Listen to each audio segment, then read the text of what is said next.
খিলঞ্জীয়া মানুহৰ হাতৰ পৰা নিজৰ MLA জন নিজৰ MP জন নিৰ্বাচন কৰাৰ অধিকাৰ ক্ৰমশঃ নোহোৱা হৈ আহিছে অসমৰ ৰাইজ সচেতন হ'বই লাগিব আজি প্ৰধানমন্ত্ৰীয়ে স্বীকাৰ কৰা দেখিছো অসমৰ মুখ্যমন্ত্ৰী আজি বক্তব্য ৰাখোতে কৈছে অচিনাকি মানুহ তেওঁ নতুন সংজ্ঞা আনিছে তুমিতো অসমৰ চিনাকি মানুহ তুমিতো কংগ্ৰেছৰ দিনতো চৰকাৰত আছিলা তুমি বিজেপিৰ দিনতো চৰকাৰত আছা এসময়ত অঘোষিত মুখ্যমন্ত্ৰী আছিলা এতিয়া ঘোষিত মুখ্যমন্ত্ৰী কি কৰি আছা কোনে বাধা দিছে অসম চুক্তি ৰূপায়ণ কৰিবলৈ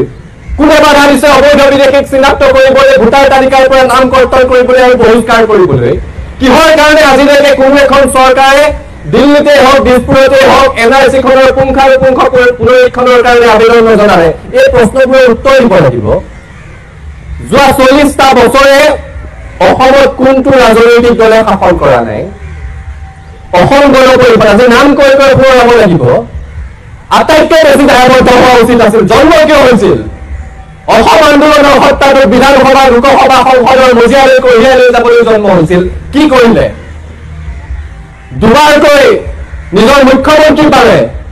এতিয়াও বিজেপিৰ লগত এলায়েন্সত চৰকাৰ চলাই আছে অসম চুক্তি ৰূপায়ণৰ কথা মনত নপৰিল